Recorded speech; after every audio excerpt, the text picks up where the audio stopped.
Hello on the Rockers. Pride Month continues, and it's all about music today with American Idol singer-songwriter David Hernandez to chat about what he's been up to, some sexy stuff, and some hot topics with me, your favorite host with the sassy most. Raise a glass, let the drinks begin. It's On the Rocks.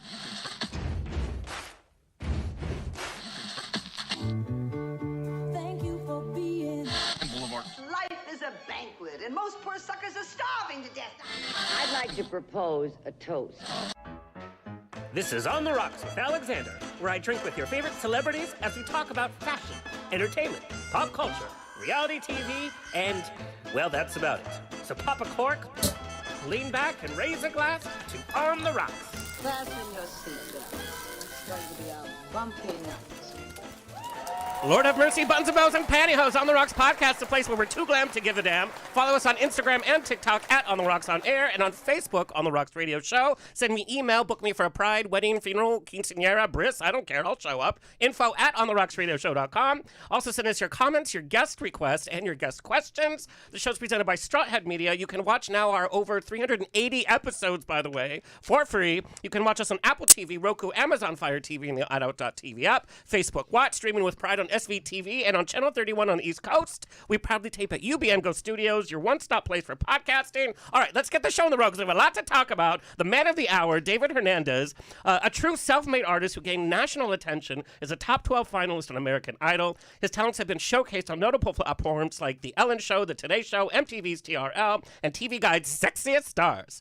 Beyond his American Idol success, his achievements include performing at the inaugural kickoff celebration ball for Barack Obama alongside little artists like John Legend and Maroon 5. He has toured the world, captivating audiences with his soulful powerhouse vocals while simultaneously writing and producing his original music. One of David's notable hits, Beautiful, made its way to the top 100 of the Billboard dance charts, and that's when he came out, by the way, when that song came out. And its music video also became a viral sensation. In this past year, he has released self-produced songs and music videos like Sorry, Kingdom, and the infectious summer anthem bop, Boomerang. And additionally, his album, Don't At Me, is available on all digital platforms, and during the pandemic, he adapted to virtual performances, streaming over 70 shows, and I watched most of them, and it was so amazing. He also completed a successful 6-month residency in the off-Broadway musical comedy Naked Boys Singing in New York City, which we're going to talk about that. There's the poster. There he is. And he won the Broadway World Award for Best Performer in a Musical.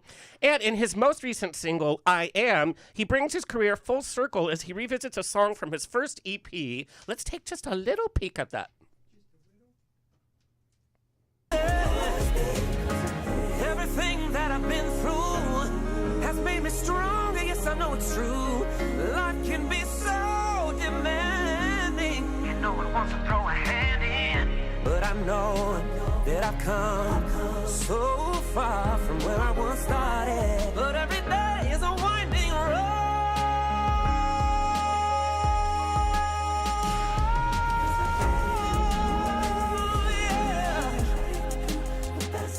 And that's the same for me.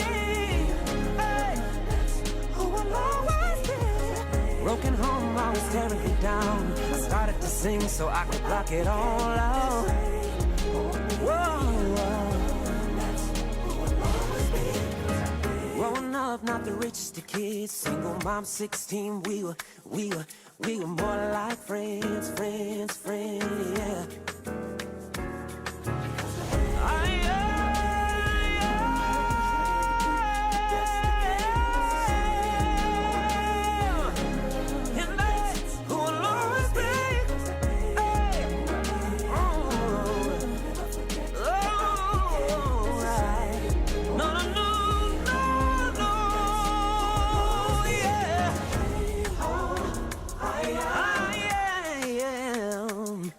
Yeah.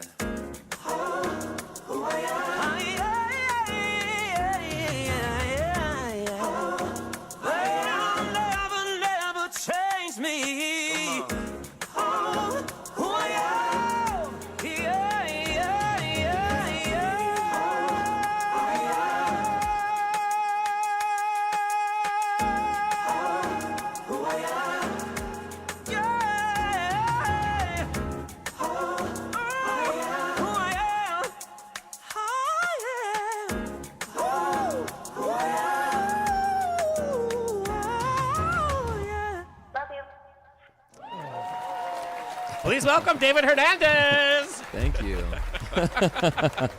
You know, most of us, like, you know, we're like, look back at our youth and we're like, oh my God, we were so cute. We were so hot. You look hotter and cuter now. No offense, on American Idol. You were like, kind of like a little nerd on American Idol. I was nerdy. You were. Well, I was also like starved on that. I feel like we didn't get any sleep feed or me. food. Everything was like boot camp. Yeah, I lost a lot of weight during that show, and then I also got like really pale from being indoors. But yeah, well, thank you. I mean, I like to think that we live longer and look younger these days, and you know, depending on your lifestyle, you know what I'll say. Well, one of us is drinking and one of us is not drinking. Yes, so this is look very who's true. better. You were listing off all that stuff I did, and I've done some really cool stuff. When other people say it, it sounds a lot cooler than when you're in like the thick of the hustle. Yeah, they're like, you send me your bio, and you're like, okay, let's all this yeah, together. yeah. Well, and I have to tell our audience, you know, I've had the privilege to introduce you at about every different LGBTQ event. You pop up everywhere. I could be in a different So do you. city. No, but I'll be in a different state, and they'll be like, oh, you're introducing David Hernandez today. And I'm like, oh my God, you are everywhere. And I have to tell our audience, he sounds that way on stage, no matter where he is, no matter what state he is, no matter what the environment is. There's no lip syncing. It's you. Like, you sound that great. Yeah, live. I set myself up for a very challenging career because I've always been like, no, you're singing live. And so every time I show up, come hell or high water, I'm singing live. Yeah. Well, we have some hot topics that we're going to sprinkle in, and one of them is lip syncing, because I mean, we got to talk about it. we gots to do it. The video for I Am, and we saw a little bit there, opens up with a bunch of images from your past. We see you as a kid. We see the early Idol days. Yeah. And this song is actually a revisit of the title song of your first EP. Yeah.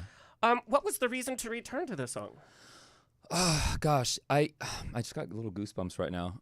I don't know. I'm so happy to be here and talking to happy you. you're And like, here. I don't know. The last It's time. not just the vodka. No, it's not. And the last time I was here, I think I was getting drunk with you. Actually, I think I was drinking heavily at the time, so I just feel very clear right now. But I was on the treadmill in January after the New Year, right? And I was just like, what's going to be different about this year? And I started listening to my very first album. Isn't that weird? It's so weird. Yeah. Because I was like, who is this person singing? And It's you've like an gone out through of body. So many different cycles. So many iterations looks. of David. Yeah. And I'm just like, who was that guy? Yeah. Like, who was that? I literally look at myself in photos and I don't recognize that person because I feel like a whole nother person now. But that little kid was me. Like that little twink on the show was like pale twink with no muscle was Tony, me. do you have a picture of him and David? Yeah. Yeah. I mean, my God. Yeah. No, he hasn't aged at all, and I think that Not you've at like all. matured into your looks. Yeah. Yeah, I would agree with that, and I appreciate that. Now, are you still wearing that same size Mickey shirt? You in know, the I'm video? not wearing the same size anymore, thankfully. I actually, no, I actually ordered that shirt. I think it was like a medium or something, and I thought about taking the sleeves in, and people were like, no, don't do that. You got to look, come on, it's a Mickey Mouse shirt. You're not going to make it a muscle tee. Why I was like, not? yeah, that's a good point. But, because Gays love Disney. I'm always trying to show off what I worked for, you know. If you work hard for it, why not? You know, but there's always a time and a place. But to answer your question, I was listening to I Am on the treadmill, and I was like, even back then, I kind of had the wherewithal to write a song like that. And I named my album that because I thought that was sort of like the groundwork for what was soon to come. And I listened to the lyrics, and it's so still relevant to me now. And I sing it at all of my shows, and I've been singing it for, however many years. And so I was like, what would this sound like now? Like, what would my voice sound like now? I think I've definitely, my voice has gotten better and matured. And so I had my first producer who produced that album. I reached out and I was like, Alex Teamer, I'm like, can you recreate the song? And he's God, like, what a phone call. Well, in our age of reboots, Yeah. it's like, but this is a reboot of a song, which I Remix. think is so exciting. And the whole title was I Am Who I Am. I Am Who I Am And was now the it's whole title I Am. of the song, of the album. And then I just was like, I am. All Like, capitals. This is all caps. Yeah. All caps. Yeah. And so he sent me the first iteration of it, and I was like, yeah, this is fire. Let's just change a couple of things. And then he decided to add that gospel ending, Yeah. and I built the it's so choir. powerful. Thank you. I thought so too, and I stacked my voice and created that choir. And yeah, I think it sounds like 100 times better than the original. It's so good, but everything that you've been through life, and let's face it, you kind of had a rough childhood, so you came to the market already with this kind of pathos in your voice. But Yeah. now, we've gone through COVID. You've been through so many, different areas of your career and done so many things. So you bring even added feelings to the proceedings. Was it bittersweet to look back at that time? and kind of revisit, because the song talks about your childhood. It talks about some of the rough times. Yeah. Was it bittersweet revisiting that? Yeah. Yeah. It was. Yeah. And when I went to go lay the vocals in my home studio, when I was singing it, I took a few passes at it. Because home studio, by the way, that's how fancy home this bitch is. studio, Yeah, well, like, I had to during COVID. Taught you me a and lot. Barbara have their own studio, like home studio. There we go. It's so great to have your own studio, though. I can mess up. just, I can I can do all the things, step and no right one's in. sitting there like On the clock. Yeah, you won't ever Yeah. catch anything being released out there that was like an unedited vocal, because I always make sure that that shit is on lock. But but yeah, it brought back a lot of memories singing that song again. And honestly, when we showed up for the video shoot, my videographer and co-producer Johnny D, who's also one of my dancers, he had created this like montage that you see in the video of all of these, because he had asked me like, send me all the videos that you have. So my mom sent over like a handful of videos. He went and dug up his own on YouTube. Wow. Like he found stuff that I had There's a never lot of been stuff able to out see. there. There's a lot of stuff out there Yeah. that I have never, and I guess some like subconsciously, like I kind of don't like looking at it. Like I don't like looking at the past very much. I'm not a big dweller on the past. When Facebook used to do that like Facebook memories thing, or maybe It still I gets hate me. it. It's I don't like it. I'm not dating that person anymore. No, this person I'm has not. died. Yes, Like, just leave me yeah, alone. leave me alone. Let me onward and upward. So when we were in this studio, there's like a huge like cyc screen, like a cyclorama. Like, for anyone that doesn't know what that is, it's a huge white wall. And he put it for the projector, that he projected it from the screen, and it was all these videos of me, and I started crying. Yeah, of because I was like, oh my god, like this is so crazy. Like it was so nostalgic, and I liked that version of a throwback. That was cool. So kudos to Johnny. He made that happen. That was very cool. You got into music and theater, musical theater, very early on, like 6 years old. 6, or something. 7, yeah. But you had this duality. You were also a gymnast, and you won like titles and things like that. Yeah. What was it like being a boy, dealing with that duality? And we talk a lot, especially during Pride Month, we talk a lot about what's expected of a boy. Yeah. So obviously sports, gymnast, that's a precedent. But then music and theater was such a big part of your life at such a young, early age, before even sexuality was even being talked about. Yeah. How did you deal with that duality, kind of knowing that maybe you were a little different than the other boys? I knew I was different from the beginning. It was so confusing to me because I didn't understand why people like sports so much.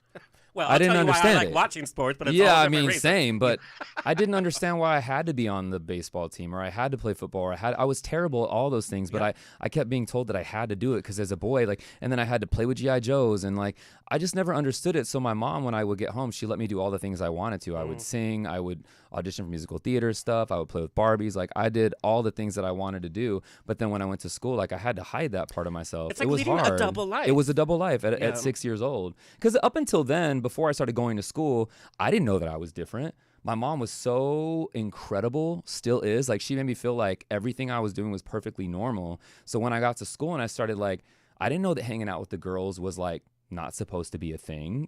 I got along with the girls more. Yeah. No, 100%. Yeah, you probably can I had a relate. single mom, and so she wanted to do what she thought a parent should do. So she got me into soccer, baseball, and I was so bad at it, and I would cry because I was so miserable.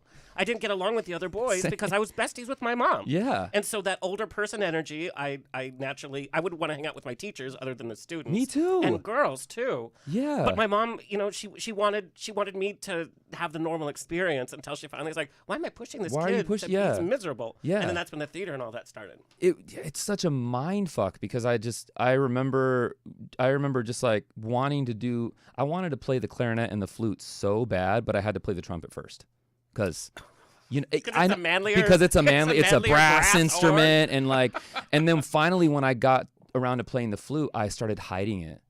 I would only practice at home. Flute's pretty gay. It's pretty gay. pretty gay. Yeah, I mean, you're still playing the flute. I'm if you still know what you playing mean. the Yeah. skin flute, but I mean, but yeah, I mean, it was Weird just having all these pressures, especially coming hard. from like a Latin home as well. Yeah. We have those machismo pressures as well. Yeah. And my dad was really cool. Like he's a truck driver. He always knew I was different, but he was gone a lot. So I had my stepbrother and my stepmom and that whole side of the family, and everybody was super, like they fit their gender assignments. You know what I mean? And like for me, I always felt like I wanted to, like for example, gymnastics, right? I spent so much time on the balance beam, and that wasn't even a male apparatus. I hated the male apparatuses. I didn't like the pommel horse. the pommel horse. Yeah. The rings were so hard. The only thing I liked was the balance beam and the floor exercise. I love doing flips, and I don't know. I thought I was Nadia fucking Coman each. Yeah. Like for the longest Yeah. time, I wanted a perfect 10, Yeah. and like that just wasn't gonna fly in the real world. So I'd bury myself in like fantasy and music and like pretend that I was somebody I wasn't. So what was your coming out story? Was it just kind of like, yeah, we kind of knew, or was it a big deal? I mean, some people knew. My moms always know.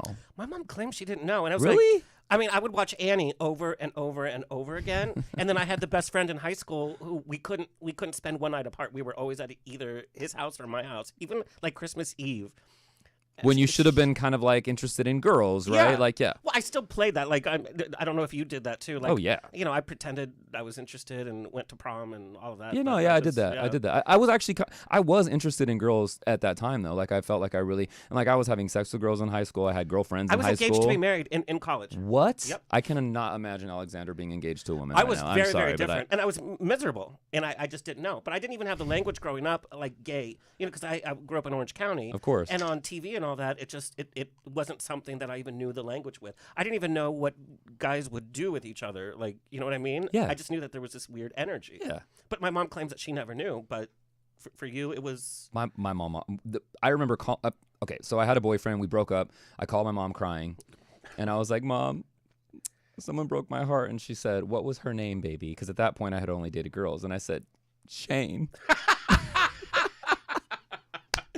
And she was like, oh, okay, well, what happened? And then it went into it. Then she was, I think she had like a deep sigh of relief because she was like, finally, someone's fucking honest with themselves. I mean, Jesus, like all these, the ruse of it all, like, you know, for years I had like introduced my girlfriends and like, I don't know, I was obsessed with my first girlfriend who was like, she was like a pommy. And like I remember when she cheated on me when I went to college, she was still like a senior in high school and I went to college, and I found out who she cheated on me with, and I wasn't even mad that she cheated. I was mad that she cheated on the guy that I wanted to have sex with, the quarterback of the football team. Now that would probably be a threesome because these young kids are so free with their I sexuality. mean, she could watch, but I mean, you know, I'm not. Listen, I've seen that movie. it's such a.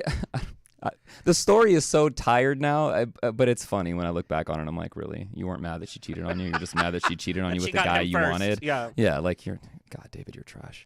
But I mean, hey, listen, some things never change. Lord. You had other challenges growing up, not just dealing with your sexuality. There was substance abuse in your family, which you've talked very openly about. Yeah. Can you talk about how that affected your childhood and how did you work through that and not kind of succumb to that environment? Well, I think that later on in life I would succumb to some of those things. I've battled my own addictions and alcoholism, and which is one of the reasons why I decided to go sober again, because, you know, it starts to become unmanageable no matter which way you cut the cake. But, you know, me and my mom have had this long discussion, so it's okay that I share this. My mom was addicted to crystal meth for a couple of decades. That's a nasty and drug. that's a nasty drug. That most people cannot find their way out of. Yeah, and it permeates our culture, the gay culture, and my heart goes out to anybody that kicks that because it's insanely, almost impossible. But so she kicked it, and she did it on her own. I don't know how. She's been sober for a very long time now.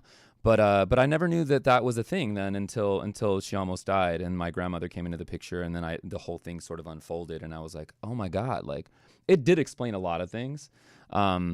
So that was like that. And then, you know, on my dad's side, there's, I mean, heavy alcoholics, you know, and I won't call anybody out, but Latin like, families, we drink a lot. I mean, Yeah. I mean, hello, my show's called On the Rocks, and yes. Yeah. Yeah. You know, and like, and listen, there's people out there that can pick up a cocktail sensibly and just, act like a lady or a gentleman with it. I'm just not that kid, That's you not know, me like, either. I'm It's like, like what do you balls to mean the you're wall. having one? Yeah. Like, we need to have the whole bottle. Where's another bottle, please? You But know that's what I also mean? like us being part of the gay culture. We just want to enjoy things so much because we were repressed for so much. Yeah. And if I'm going to go out, I'm going to go out balls to the wall. But That's also, we're just how so we do insecure things. too in Yes. social settings, especially Liquid because courage. We if think we we're don't funnier, look like, sexier. or Yes, exactly, yes. if we want that guy, we have to do these things, and you know, and slowly over the years, like you look back and like, oh shit, like I have an issue, like this shit is like, you know, it's infecting my whole life. And so, yeah, I think at the time growing up, I just thought like boozing and drugs were sort of just like, that's part of, I mean, there's always a reason, whether it's a funeral It's or cute a when birthday. you're a certain like, age, and then you get to that age, and it's like blacking out is not cute anymore. it's not cute. It's just not fucking Yeah. cute anymore. And so yeah, I think in the moment growing up, I'm just like, well, this is fun, and it gave me a lot of courage. And then later on in life, you start to realize that like the things that work for you as a kid don't work for you as an adult anymore, and people don't give you a pass anymore. 100%. So, and David, it must have been really difficult being so close to your mom. And this is what some people don't understand about addiction, especially with meth. It really is a disease, and it is the addiction. It's not that somebody doesn't love you enough to choose you over the drugs. It's just no. That's not part of it. But as a kid, that must have been so hard to kind of consider. Yeah. That you were fighting this addiction. You weren't fighting your mom, and it's somebody that you're close to and love. Totally. Yeah. And my mom and we're best friends still to this day. We've done a lot of healing. We've had a lot of tough conversations.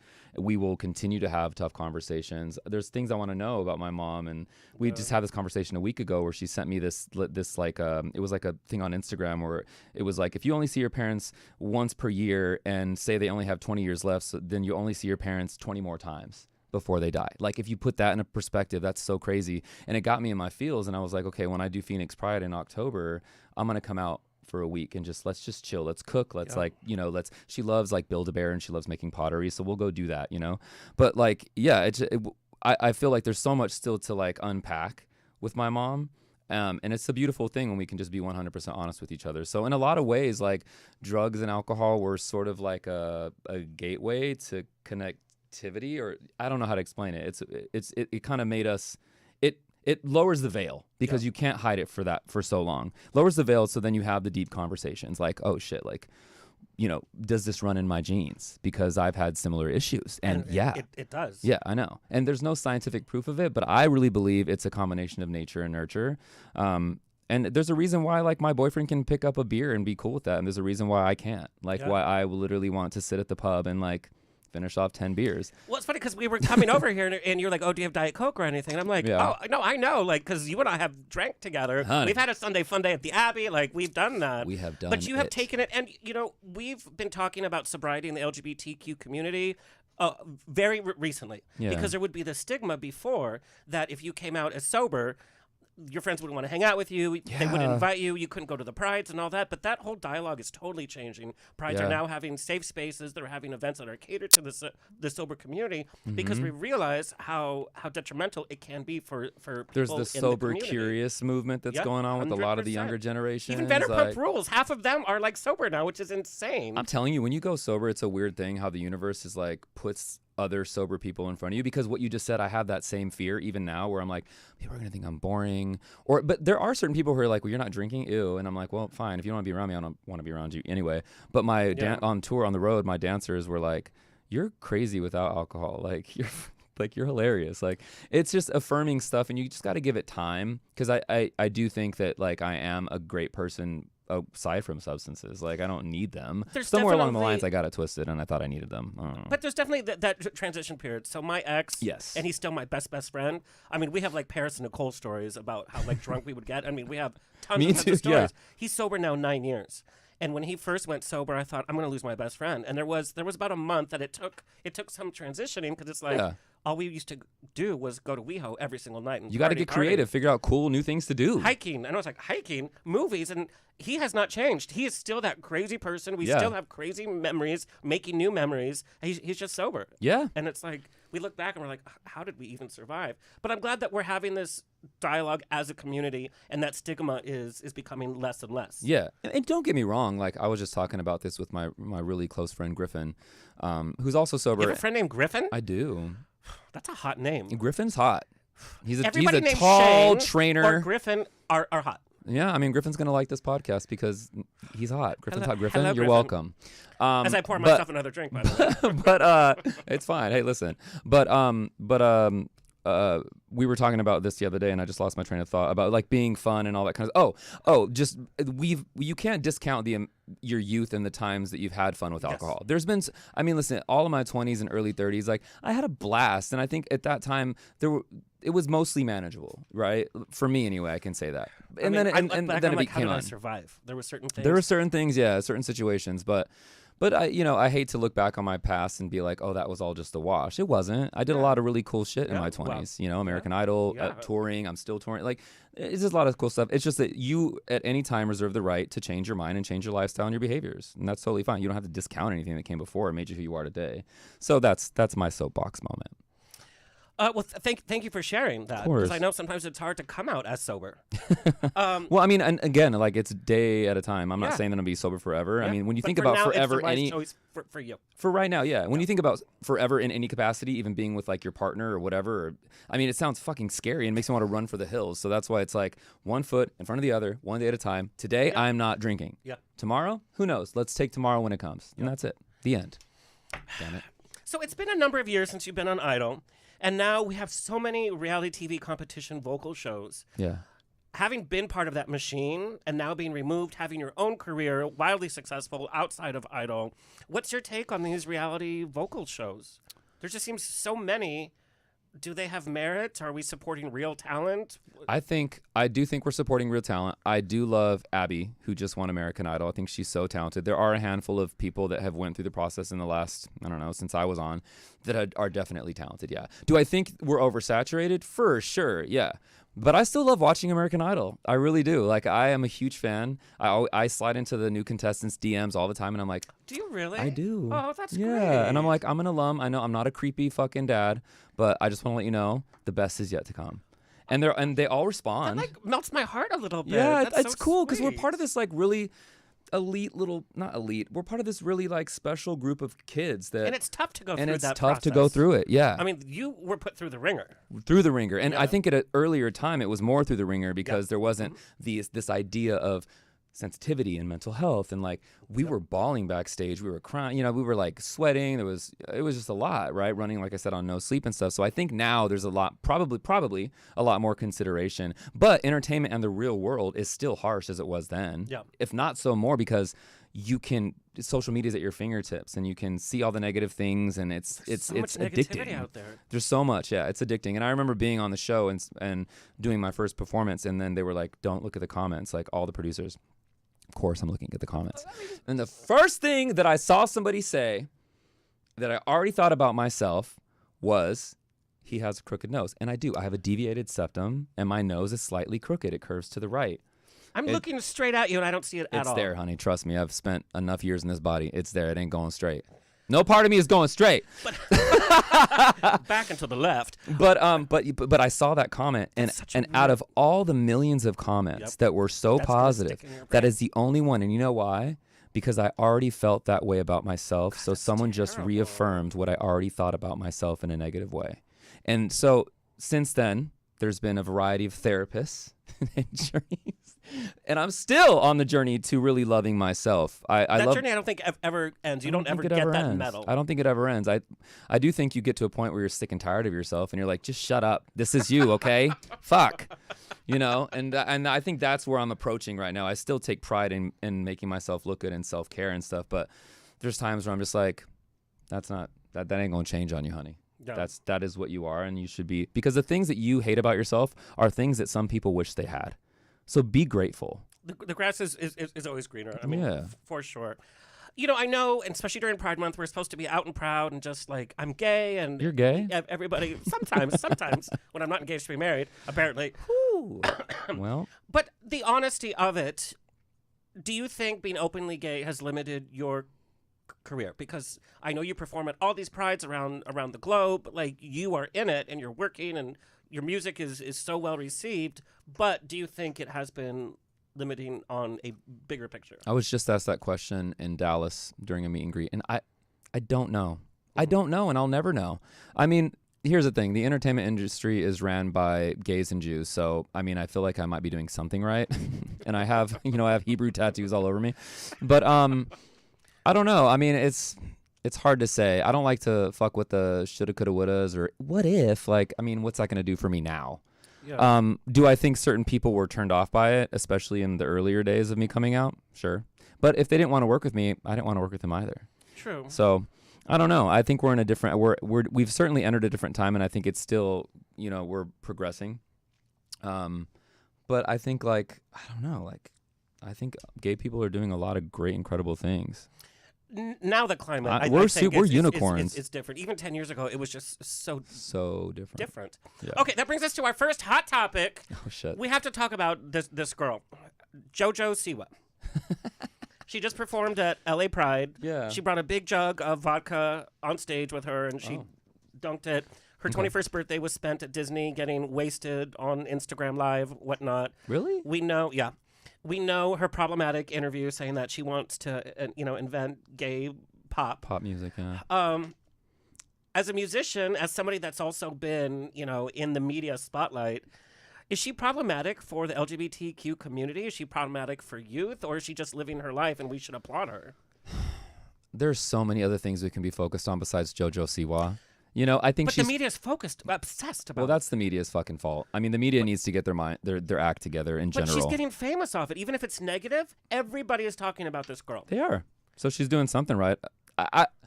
I think she'll probably look back on this period of time and cringe a little bit, as we all do when we're 21. I mean, if she didn't cringe over her big bows and dance moms, I just think all the way to the bank, by the way. I support anybody who is out and proud doing what they're doing. Do I think she looked like a WWE fighter in that video? 100%. I don't know what's going on with those other ways. It just doesn't seem sincere to me. If I felt that she was being sincere and that's who she really was, like Miley Cyrus did this, total turnaround. Yeah. But it was her being sincere. Yeah. I think this is just an act, and it's coming across so cringy because it's like, girl, that's not really you. You're just thinking what you think is cool, or Can I tell you a story? Yes. So when I was 21 years old, I worked on a cruise ship in an a cappella quartet, and this was when I was straight. And you missed all that gay fun. I had a gay best friend named Sly. He was on the boat Why with do me. you and friends all have the best names? 'Cause Griffin, Shane, Sly. Because we got good energy. I don't know. We just attract. It sounds like a porn. Like It's, all these. oh my porn God, where names. is your mind right now? Have another drink, Ma. No, so I worked under a cappella quartet, and I remember meeting this girl on the boat. And by the way, before I left for the cruise ship, I had met my gay best friend Sly, and he took me to my first gay club, at which I made out with a guy and went home with that guy. And this was the first, he was like, "What? I thought you were straight." So then we board a cruise ship 6 months later, and I start dating a girl on the cruise ship. I'm 21, and he did not talk to me for 2 months, and we were on a boat. And his reasoning, which I completely understand, was like, you were not being true to yourself. You weren't. This wasn't David. You're fucking gay. Who is this girl that you're holding hands with up and down the deck of the boat? So my point in all that is, at 21, I didn't know who the hell I was.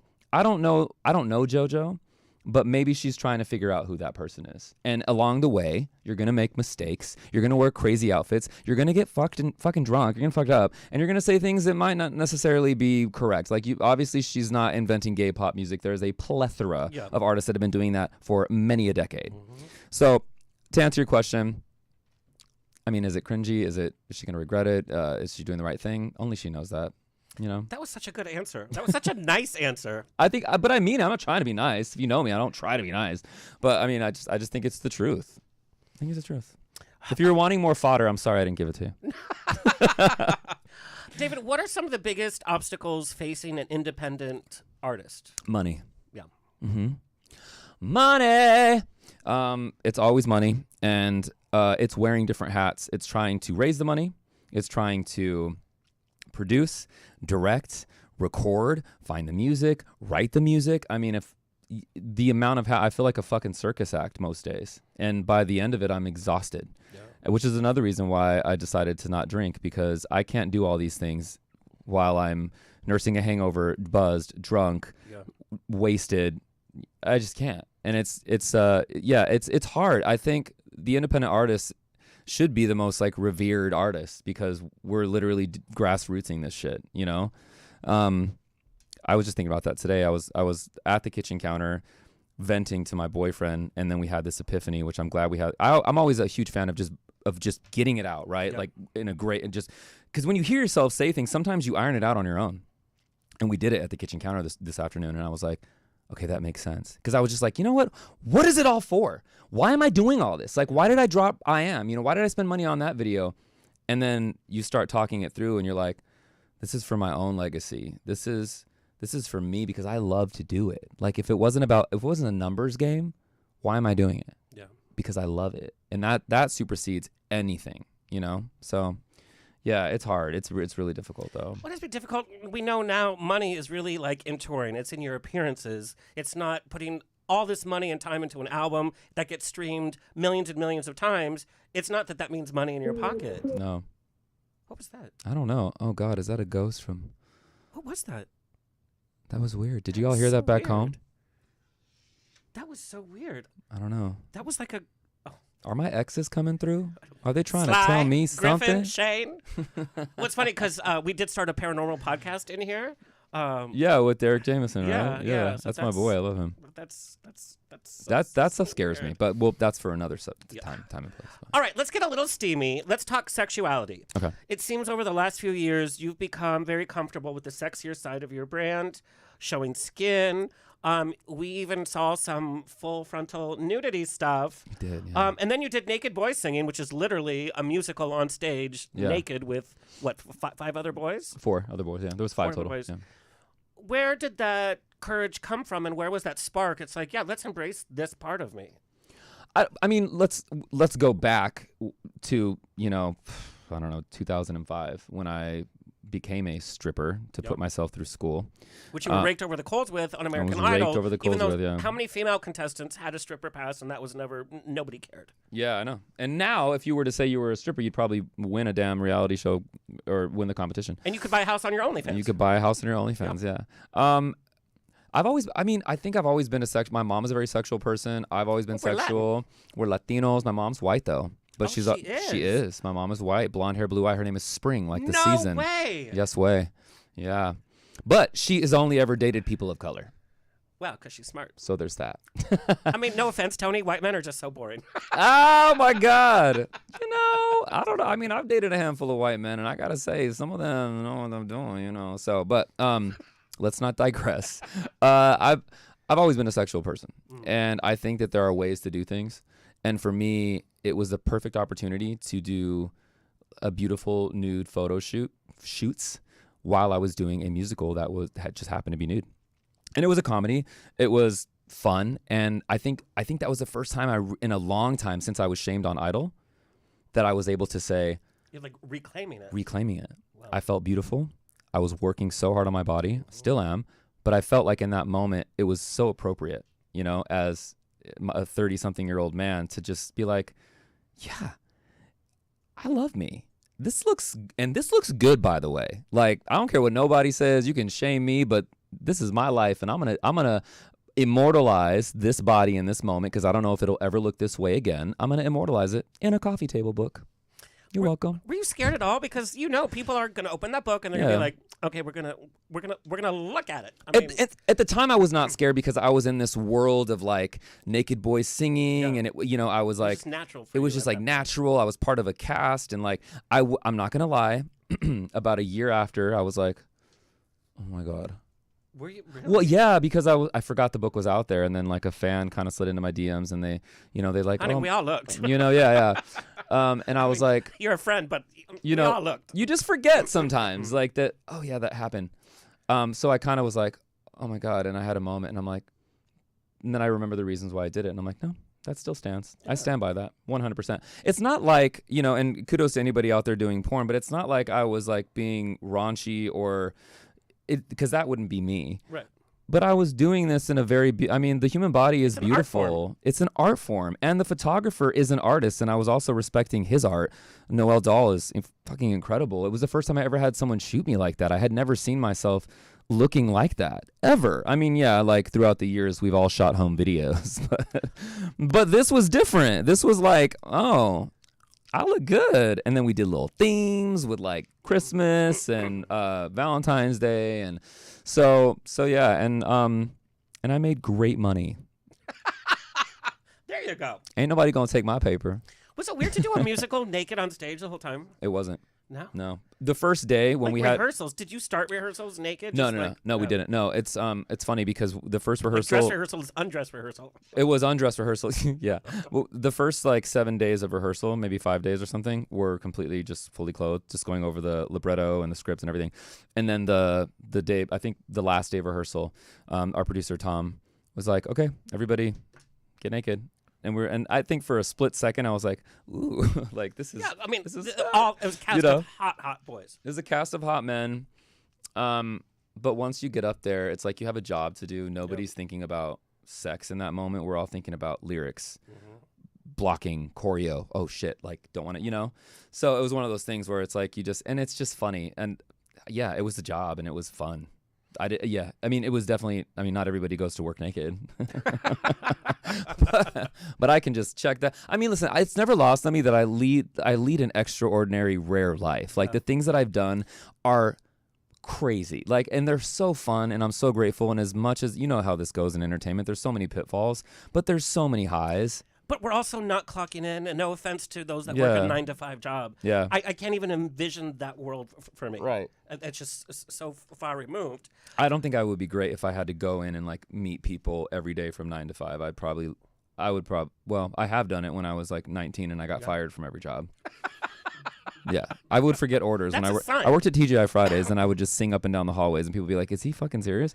And like, I would forget orders all the time, and I still forget things now, and I'm not even like a server. I can't imagine being a waiter. That must be one of the hardest jobs in the world. There's no way that I could do it. I have not. Do you know?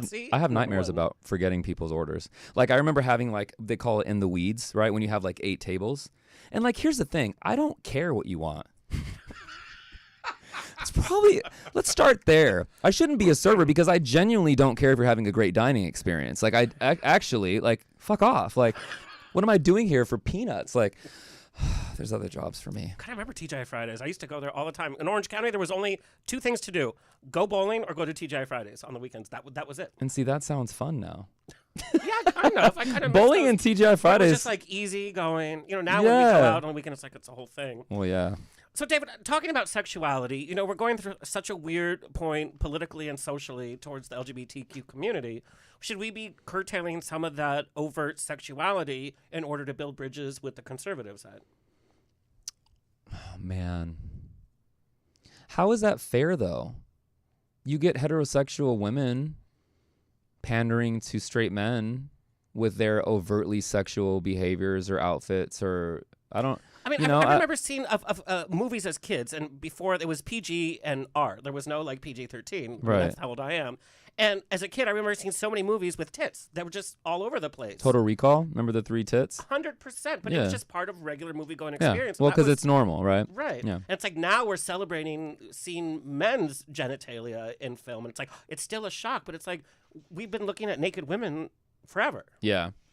I think it's just a matter of society kind of catching up with itself and opening their minds to new ideas, right? Of like, man, I just think the human body is so beautiful in general. Like, why can't we just like show it? I mean, to each his own. But yeah, I mean, the initial question was, do you think we should tone it down? Yeah, because we're being persecuted so much just for the sex part of our lives. Well, I think that there's a healthy balance of all the things, right? We have the people that are overtly sexual, then we have the ones on the other side that are showing that gay people aren't just like fucking, porn and ass fucking and all that kind of stuff. Yeah. We're showing that, we're people that happen to be gay, and just like a heterosexual person that's into fetishes, like you're human. You can't just stereotype a group of people based on, a portion of what they're doing. Like, it's just so silly to me. I just can't even believe in 2024 we're still having conversations like that. It's wild. But even more, and then now there's states where adult websites are restricted. Pornhub is not in 6 of the of the U.S. states, which is crazy to me. Yeah. Okay, next hot topic we have is J-Lo.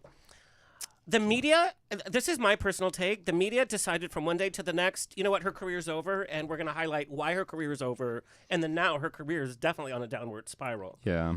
You've been a musician, and you've been in front of the camera, you've been part of, the creative teams and all that, and as a musician, why J-Lo and why now? They've always come for J-Lo, though. It's this whole thing. Not like this. Not like, well... I don't remember exactly, but they've done it with Britney. Yeah. We love to edify these people and then tear them down. And it's then just sort of and then Britney build them back up. But now she's back. Britney's back. We're like, oh no, she's crazy now. It's like we love a good tear down, bring back up story that we've done ourselves. Like it's pretty sickening. It is. J-Lo, I think she's incredible, and the fact that she was one of the first artists that, because back in the day when I was first starting off, when I had my first record deal, the labels were telling me like, you can only do one thing, right? Like you can only be a singer, you can't be an actor, like stay in your lane. And now it's That's like so weird. it's so weird because, and she's a prime example of one of the first that I looked up to that was like, wait, she sings and she dances and she acts and she has brands and she's like, and I'm like, that's what I want to do. You know, that's so cool that she can pivot like that. I think she's fucking brilliant. And she has so much stamina, energy. Talk about a kick-ass woman. Yeah. And I love in her documentary how she's like, sometimes I forget like I'm the oldest one here. You know? Because she's going. Amazing too. And she looks incredible. I think it's just a classic case of she's in the right place at the right time for everyone to tear her down. I think that it's just so weird to me. I think from one day to the next. They did that with Beyonce too a number of years ago, and Beyonce took a couple of years off. I think J-Lo, honestly, she needs to take some time I off. think just like take your man and your money and your kids and just go away for a minute. A divorce. I know. I heard that today too. I don't know how true that is. Is it true? Yeah. Oh yeah. That's shitty. And he's coming out saying that he was not in a right mental state when he married her. And I mean, it's so sad. But it's literally in my mind from one day to the next, the media decided we don't like J-Lo. And then we know that her tour was canceled. She says it was to focus on family, but we know the truth was because low ticket sales. But her movie was vilified before it even came out, Atlas on Netflix. And it was a huge flop because media told us it was going to be a big flop. Yeah. I don't understand pinpointing somebody and tearing them down so much and that we all follow suit. And I mean, I'm using that in quotes. Yeah, yeah. It's just so weird to me. I think it's disgusting, honestly. Yeah. I think if people would consider that she's an actual human being, and imagine this, like right? You said, a hard worker. A hard worker. Imagine this. She created an entire album and movie around this newfound marriage that she's thinking it's going to last. Can you imagine how she feels? Leave her alone. Like now she has to publicly endure the scrutiny and not to mention personally the divorce if that's happening. Leave her alone. Like why are you even having anything to say? Like at least she's like Brene Brown says, like she's in the fucking arena. And if you're not in the arena, I don't care what you have to say. Like J-Lo gets up, dusts herself off and goes to another project. And I think she has another movie coming out. You know? And it's like, just leave people alone. I don't know about this obsession with. I remember back in the day when you couldn't see Michael Jackson because he was tucked away in his mansion behind like the shrubbery and stuff. And now like celebrities like you want to know what they're eating for breakfast and you want to know what they wipe their asses with. And like it's like you just want to know too much. You want to know too much. Leave them alone. Like let them deal. I guarantee J-Lo is not thriving in this current climate of everyone talking shit about her. And then Meghan McCain's comments and shit. It's like Meghan, stay in your lane. Like just stop. Like you're not even on The View anymore. Relax. I just the peanut gallery kills me. All right, let's talk mental health. Mental health is also another issue that we've felt comfortable talking about in the last decade. Mm-hmm. You know, growing up, and you know, you just didn't talk about it, but you've talked very openly, strong-armed it, about your dealings with mental issues and kind of how you work through that. Can you share a little bit about how you came to terms of, I need to deal with my mental issues and how you actually work through them? Because you do have the ups and downs of an independent career. Yeah. We deal with the body issue pressures from the LGBTQ community. You're in a relationship and you work with this person as well, kind of like manager type. Yeah. So we collaborate a lot. All these pressures. What issues do you deal with? And any advice? Like, is there something that you subscribe to and like, this really helped me? Well, I mean, I'm newly sober, but I will say that it's in the last like almost 40 days now. It's really helped me exponentially. Just have a clear mind, and I have a to-do list that I tackle every day that might be as simple as, make yourself a cup of coffee. Delete Grindr profile. 7:30 a.m. hike. And for me, like crossing some of those things off. Yeah. Crossing some of those things off is really helpful for me to just kind of. I love lists because you feel a little success. You feel accomplished. You feel accomplished. Yeah. When you write, and I write it down with a Sharpie on a lined notepad. Yeah. I don't know. I just like writing with Sharpies. Yeah. I like how they smell too. And it's so definite. When you write it down, it has to happen. Yeah, it has to happen. So, mental health's always been a really tricky thing for me. In 2018 in January, I checked into rehab voluntarily for Xanax. Because I was on Xanax for 11 to 12 years, not knowing that it was a benzo and not knowing that it was supposed to be the wonder drug. It was supposed to cure everybody. Maybe not have to overthink, and I would sleep really well until I didn't. And so I hit rock bottom in New Year's Eve of 2017. Wow. Yeah. And so my dad drove out to LA. He picked me up in his car with his wife and drove me to a treatment facility, and that's where I stayed for a minute and went to the hospital. There's other things that happened in between there, but the long and short of it is that I've been sober from Xanax since 2018. Wow.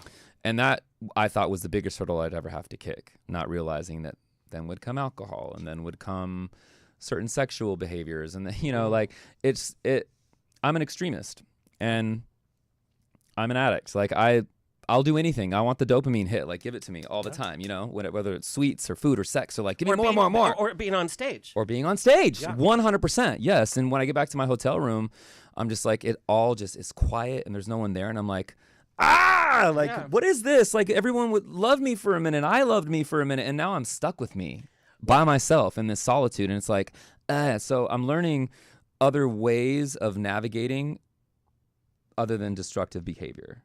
And I'm in between therapists right now, but I do work a program, and there's other people in the program like me that I think has been exponentially helpful in knowing that I'm not alone, and knowing that this doesn't define like who I am. So mental health is, man, I've seen a few people have some breaks in the last like few months, and I've cried with them because I'm like, I know muscle memory knows how that feels like, and you feel like I've been in positions in my life before where I was in so much pain that I thought, and I've never been suicidal, but I thought if God were to take me in this moment right now, I would totally get it. Yeah. I get it.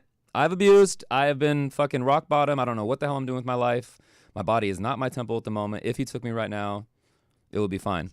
I don't feel like that today, but I know what that feels like. So it gives me empathy and sympathy for people. So when people go through moments like that, I'm like, don't make fun of them. Yeah. Like, you don't know if you could be that tipping point for that person. Like 100%. Yeah. So it's a delicate topic for me, for sure. And sharing that actually feels super vulnerable, but I know it could help somebody listening. So that's 100%.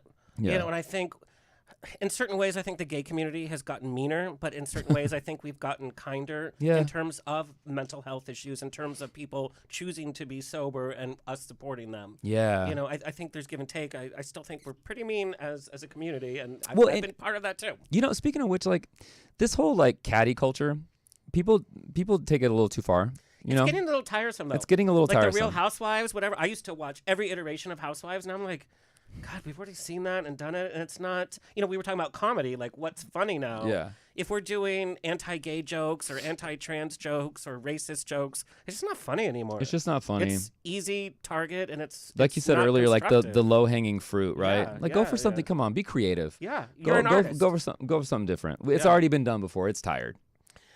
Yeah. What do you think the future of the music industry looks like? Because in my vision, or what I see, it's become very gimmicky.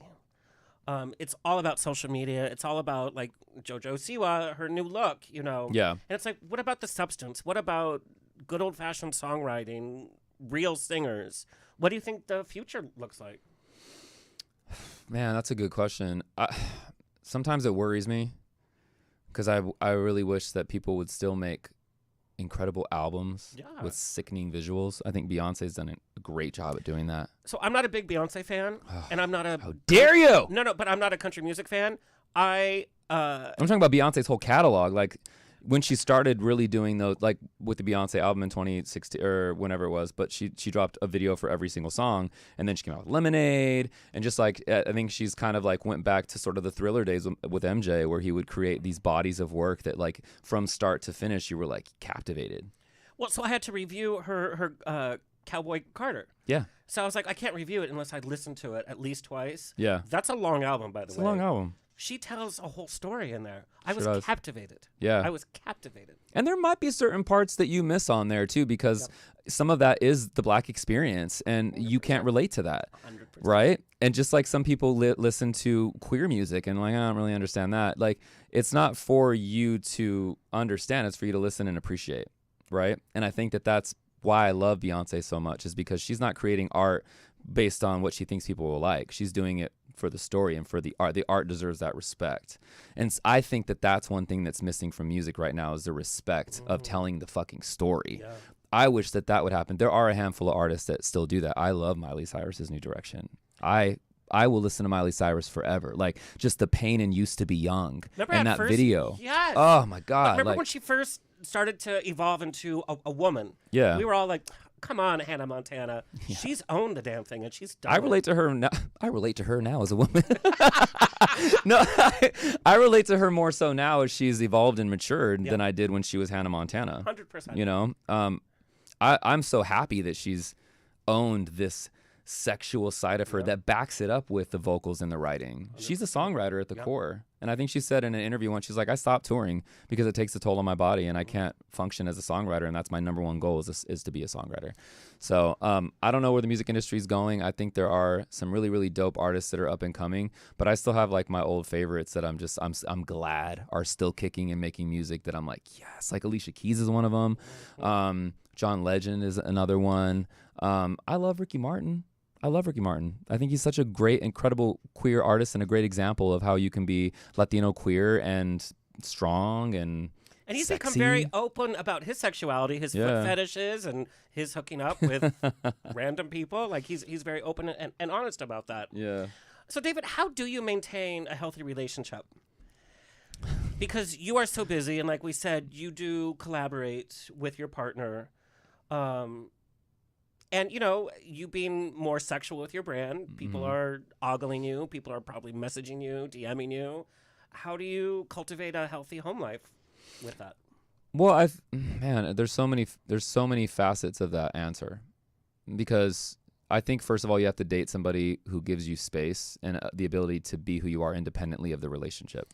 That takes somebody that's that they know who they are. 100%. Yeah. I think space is one of the healthiest things for a relationship. It really is. And my partner has done, I think 7 or 8 years of therapy.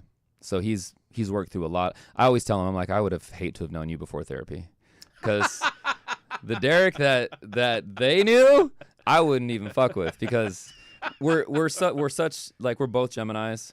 We're both spicy and fiery. But we do give each other space, and there's not any jealousy in the relationship. It's he lets me do my thing. Yep. And then and what's important too is when I come home, like, I'm not like David the entertainer, you know, like out here, like, oh my God, thank you so much. I'm like David the partner. So like, I also have to give 50% into this relationship. So I ask him, how was your day? What can I do to help? I make dinner every night. You know, we do those things. And so like, I think also trust is a huge thing too. Yeah. And above all, like, tough fucking conversations. We have tough conversations. Like, literally in the middle of a day, something will just be like, why did your tone? I don't appreciate that. Okay, well, that's not how I meant to come off. And why are you talking like that? And then it'll last for a few minutes. But then we come to, okay, I'm sorry. Listen, I had too much coffee. I'm irritated. Somebody pissed me off.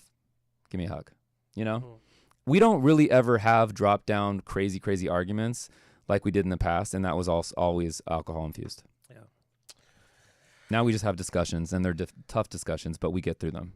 So, and I think that applies to friendships, to family relationships. Like, if you can have the tough conversation, because no one's perfect, right? And if you think your shit doesn't stink, I mean, you have something coming to you. And every relationship has ups and downs. That's just what's going to happen. Yeah, totally. All right, let's talk about your last album, Don't At Me. Yeah. What does that mean? And I know this was probably your most vulnerable album that you have put out. Yeah. Don't At Me means I don't really care what you have to say in the comment section unless you're giving constructive criticism or positive feedback. Don't at me. I really don't care, because you're also not in the arena. You're not creating stuff and putting it out there for the whole world to judge. Why do I care what you think? Don't waste your time. I'm just going to delete your comment or ignore it. Did that make you feel better, sir? Ma'am? You know, and I've been dealing with that since 2008. Well, I mean, even before, when I was a kid, right? Yeah. Social media wasn't around then, but that. So that's what Don't At Me meant. And I didn't even intend on that being the album name until I recorded the song Don't At Me. And in the song Don't At Me, as you know, I'm just like talking shit in that song. And I recorded that during my naked voice singing era, so I really didn't give a shit about what anyone was saying. And I'm glad I did it. I'm glad I put it out there, because that's one of my most favorite songs. And I also, like, I'm in the lower register of my voice, and I do this vocal fry thing that I had never done before.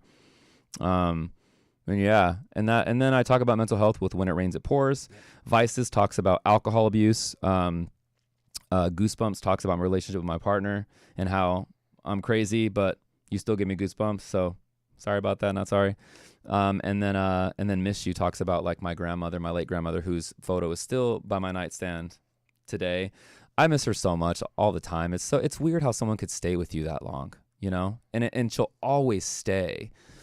Oh, I get teared up thinking about it, and I know that with your mom, you're talking, you know, yeah, and that'll always be. And it's every day. It's a constant they say, time heals everything. The grief does not go away. Time doesn't heal everything. Time just gives you a little bit more strength to deal with it. That's 100%, but it's with you every single day. Every day. And some days it's a bright light, and some days it's a dull pain. 100%. Yeah. 100%. And I don't know what it's like losing a parent yet.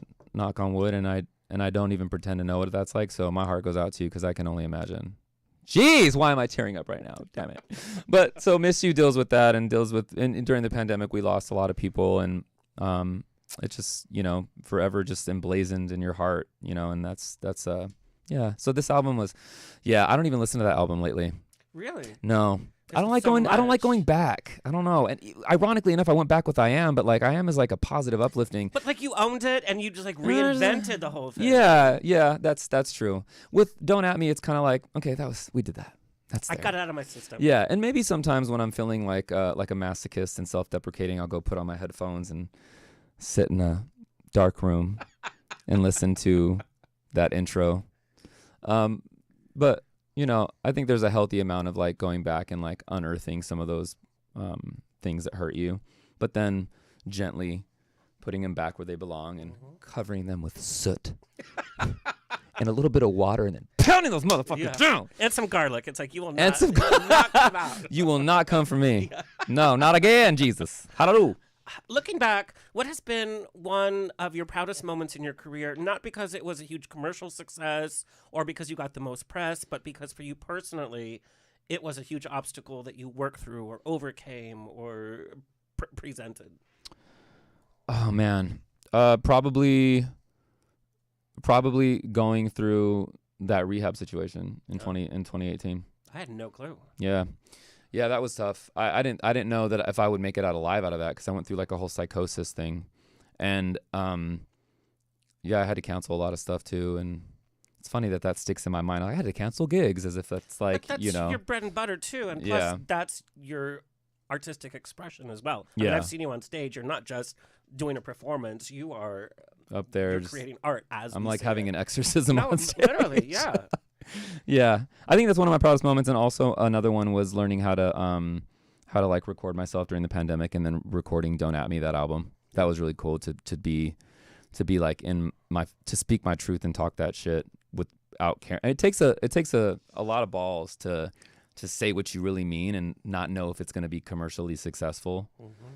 I mean, I've never been as successful as some of the people I idolize, but I'd like to think that I've done a handful of things that are worth remembering. And that was one of them for me. Whether it got streams or whether it got notoriety, that was a very powerful story for me to tell. And sometimes we need to put art out just to get it out of our system. Yeah. Or work through it, regardless of if it's a huge hit. It does take a lot of balls, and we've seen your balls. Gonna drive that one home. Drive the balls home. All right. I just have to know, in wrapping up, what is your message to your fans this Pride season? Be super, super gay, y'all. Just be unapologetically queer as hell. Yep. I mean, if you think about that, we're just like organic beings sitting on a big fucking ball of gas, and it's just like spitting at an incredible rate, and one day we're just gonna die. Well, the fact that we have like one little drop in the timeline of the Earth is why so are we crazy caring so much, right? And I'm guilty of it too. I was watching this clip from the Golden Girls where they're all sitting around and Dorothy's like talking about a chocolate cake, and Blanche is like, "Where's the chocolate cake?" She's like, "In the refrigerator." And then Dorothy what's her name? Rose? Yes, yeah. Rose. She was just like, "Oh, we have to watch our figures or something." And then Blanche is like, "So you mean to tell me that we're going to starve ourselves to being like rail thin and then one day just fall over dead on our faces?" She's like, "It's fucking crazy." And she goes and she gets the cake out of the refrigerator and she sets it down and they just go off. And that's such a great metaphor. It's like, why are we like, oh my God. If you look back at the litany of things that made you worry and stress out about, and most of them were like what other people are going to think. And then you look back and like all those things came to pass, and like no matter what the people thought, it still ended up the way it was supposed to. It's just a huge waste of time. Yeah. Right? Yep. I think the older you get, you start to realize, fuck it. That's the easiest way to put it. Fuck it. Yep. Okay. It's going to work out the way it's going to work out as long as you're happy with it. Yeah. You know? And fuck what everyone else says. And I mean, and there's a healthy amount of caring you should do, but from like maybe 3 people in your life that you trust. Yeah. The rest of it's just, it doesn't really matter. And don't ask too many people for opinions. Just ask one or two, and then listen to your gut. Yeah. 100%. Yeah. David, you have been so open and honest, and what a great chat. Thank you. Thank you for being so vulnerable and open. Yeah. There we go. Where do you want people to find and follow you? Well, not my home. Thank you. Please don't come there and hide in the bushes. He cannot host. I cannot. I do not host. I have a yappy dachshund chihuahua. I have a Chiweenie, and he does not like guests. But he doesn't bite, though. I shouldn't say that. He bites. He's a rabid dog. Instagram at D Hernandez Music. Same thing for X and Threads and all that jazz and stuff. But I'm more, I think, active on Instagram and Instagram, pretty much. But check out the new video, YouTube, and officialdavidhernandez.com is the website. Yep. All the tour dates are coming up. I'm excited about next month that we'll be doing together in Hillsboro, Oregon, And I out just at the found that out fair. today. Yeah, we're going to be in Oregon, y'all. Oregon. Woo! Yeah. And that's where they filmed like Twilight or something. Did they so, really? Yeah. In with all the Hillsboro? trees and stuff. Oh, I'm wow. assuming. I mean, I know it was in Oregon. We'll have to recreate the Twilight moment. Well, you're going in and then you're like leaving the same like. The next morning, yeah. Yeah. We got shit to do. Yeah, we got to make moves. I got to see what these Oregonian boys are like. Yeah, I mean, are you going to stay for a few days? Just like 2. Okay. But so this is You might get into some trouble out there, Alexander. This is so silly. In Portland, there's 2 gay strip clubs, and because of state laws, they can be fully nude. Oh. Yeah, so Well, maybe I should think about extending my trip a little bit. maybe you should make like a pop-up appearance. A pop-up, no pun intended. You just pop up. Thank you so much, David, for joining us. It's always a grab bag of fun here every weekend on The Rocks. Big thank you to our engineer and station owner, Tony Sweet, our social media clip editor, Alexis Mendez. Coming up, we have author and producer of AMC's Interview with the Vampire, Christopher Rice, is coming in. And one of my favorite all-time actresses, she's that Persian woman with that smoky, deep voice, Shorey Agdushlu is how you say her last name. Please like, share, and subscribe so we can continue bringing this show coming to you for free. Until next time, stay happy, stay healthy, stay sexy. And if you drink, stay tipsy. And if you don't drink, stay sober. All right. This has been another episode of On the Rocks. Tweet me and slide into my DMs on Twitter and Instagram at On the Rocks On Air. Find everything On the Rocks for free at OnTheRocksRadioshow.com. Subscribe